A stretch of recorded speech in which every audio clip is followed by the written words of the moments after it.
শ্রাবণ মাসের বর্ষার সন্ধ্যেতে হাবুলদার চায়ের দোকানে মুড়ি আর সিঙ্গারার সাথে আমাদের আড্ডাটা সবে জমে উঠেছে। এমন সময় হাবুলদা এসে বললেন, নাও নাও, এবার ওঠো। 5 টাকার চা খেয়ে 100 টাকা উসুল করো তোমাদের। তোমাদের জ্বালায় আমার দোকানে খদ্দের আসে না। ওঠো এবার, ওই গাছতলায় গিয়ে আড্ডা দাও। আরে হাবুলদা, রাগ করো কেন? সবে তো 6টা বাজে, আর একটু পরেই চলে যাব। এবার কিন্তু আমাদের পাড়ার ছেলেরা মিলে একটা ক্লাব খুললে ভালোই হয়। এভাবে পরের দোকানে আড্ডা মারাটা ঠিক না। ক্লাব খুলবি? কিন্তু জায়গা কোথায়? ওই যে গয়লাবাড়ি লেনের পুরো বাড়িটাতে করলে কেমন হয়? ওরে বাবারে, ওটা তো ভুতুরে বাড়ি বলে বদনাম আছে। কোনো এক অভিনেত্রী ওই বাড়িতে মারা যাওয়ার পর বাড়িওয়ালা অনেক দিন ওই বাড়িটা ফেলে রাখেন। বাড়ি খালি পড়ে থাকলে ভূতেরা দখল করে নিতে দেরি করে না। বাড়িটা ভুতুরে বলে এমন বদনাম রটতে থাকে যে শেষ পর্যন্ত ভাড়াটে পাওয়াই সমস্যা হয়ে দাঁড়ায়। তাই তো আজও ফাঁকা পড়ে রয়েছে ওই বাড়ি। আরে এটাই তো আমাদের জন্য পারফেক্ট, পুরো বাড়ি বলে কম ভাড়ায় পেয়ে যাব।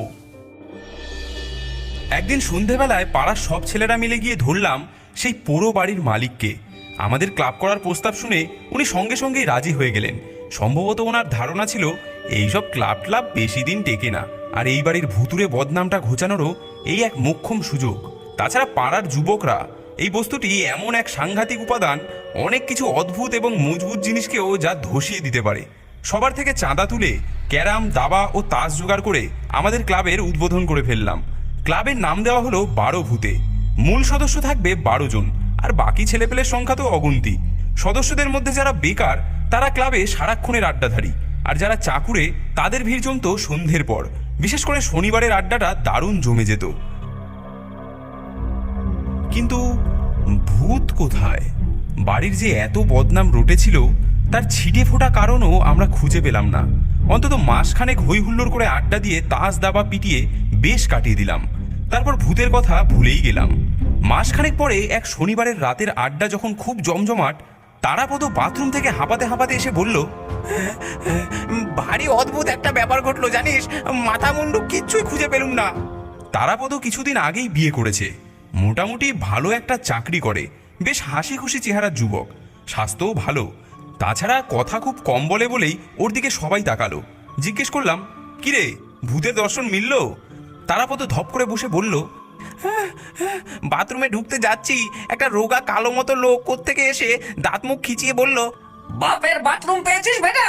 বেরো বেরো এখান থেকে, বেরো। তারপর লোকটা হঠাৎ ননি, ননি, ও ননি বলে ডাকতে ডাকতে ও পাশের ঘরের দিকে চলে গেল। তখন আমার খেয়াল হলো গালাগালির একটা জবাব দেওয়া দরকার, কিন্তু আশ্চর্য, তাকে আর দেখতে পেলুম না। ও পাশের ঘরটা তেমনি তালা আটকানো রয়েছে। এবার সবাই হো হো করে হেসে উঠলাম।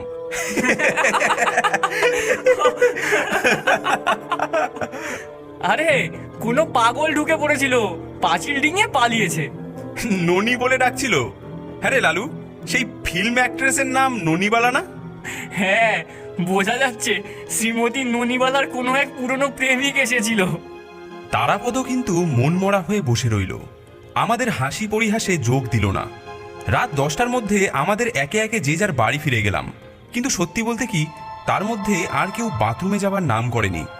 বাড়িটার পাশাপাশি দুটো মোটে ঘর, বড়টা আমাদের দখলে, অন্যটার দরজায় তালা আটকানো, পাঁচিলও বেশ উঁচু, ছোট উঠোন মতো রয়েছে। তার কোণায় একটা ঝাঁকড়া মস্ত আম গাছ, বাথরুম তার পাশে কিচেনের লাগোয়া।